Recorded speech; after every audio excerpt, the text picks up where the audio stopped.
What are the 3 business personality types and how does it affect your business growth? When you find out which one you are, it's going to help you better identify the weaknesses you have, what you need to do to change that, and how you can better build your business. So the first one is one that's actually really common among transformational entrepreneurs, coaches, consultants, speakers, authors, people like that. They're most often the person that is the artist. They can often be the designer. They're someone that loves to do what they do. Sometimes you wouldn't even have to pay them to do it. They just love it. They have their craft. They have something that they really enjoy, and they can't really imagine doing anything else. They just love being able to do that. Now, these people are great at building businesses. Often the business is built around them. They could be someone that's a great craftsman, they start building stuff up. They could be a coach and they build a coaching business. Whatever it is. Now, the issue that arises if this is the sort of business personality type that you have as an artist is that because you love what you do, it's difficult to have other people represent you. It's difficult to let go. So what happens is your business growth is stagnant unless you can let go of control.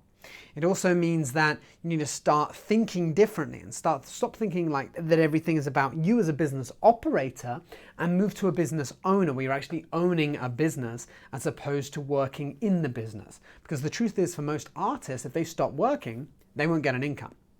So you must be able to move away from that. So what often hinders their business growth is the artist's mindset and actually thinking differently, outsourcing and moving forward in a different way. Now, the next is the systems manager.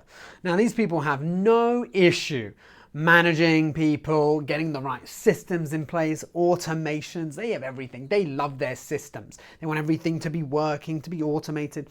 These people are fantastic. However, some of the issues that they face is often they may not find the best product in order to be able to sell. They want to find people like the artist to be able to create something fantastic. Because system managers are great at putting everything together, but they may not be great at actually developing that product in the first place, right? So the system managers, if they get themselves in a great position as a business owner where they've got their systems, that's great. But the other thing that often stops them is they don't take risks. They often are so busy with getting the systems and the automations, they forget about the bigger picture. They forget to think about what is that long-term vision? What am I working towards? So very often these people forget to take risks to be able to move themselves forward. So if you're a systems manager, maybe you want to be considering how do you bring people on? How do you get people in the right places to enable you to have larger business growth? And the last one is the business creator. So business creators, they just love business. They're in business for business. They're in it to make money, lose money. They're in it for the thrill. They like taking risks. They often have multiple projects going on and they love moving things forward. Now, the issue that this person has with regards to business growth is that they're so focused on so many different things that they often can't focus on one and make it very successful first. Other issues arise when they take so many risks that they're actually risking a lot of money. They're risking a lot instead of thinking more carefully. Often they want to work with the system manager to be able to have different things in place to better make decisions for the business, not just take those risks. Also thinking about the artist to be able to work with them long term and not just thinking of so many different projects.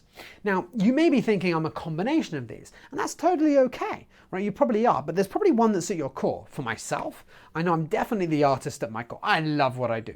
Now, I had to teach myself to be a business creator where I look into different projects. I also had to think about how do I bring in system managers. Like, I like systems, but to be honest, they're not my strength. I'd much prefer to hire other people, to outsource, to have different teams in place to manage those areas of the businesses. So, once you've now identified this business personality type, think about those strengths, think about those weaknesses, and most importantly, think about what you need to have in place. What's your next step? Who do you need to have in order to have that exponential business growth that you're looking for? If you found this interesting, you're probably going to want to check out the Entrepreneur Lifestyle Accelerator. We have various different personality types. This is obviously an overview of the business ones. You may want to find out what type of entrepreneur procrastinator you are. You might want to look into other things as well, such as what is stopping you creating that time freedom and other things that may be stopping you moving forward to create that business. So check out the Entrepreneur Lifestyle Accelerator, and I look forward to chatting to you soon.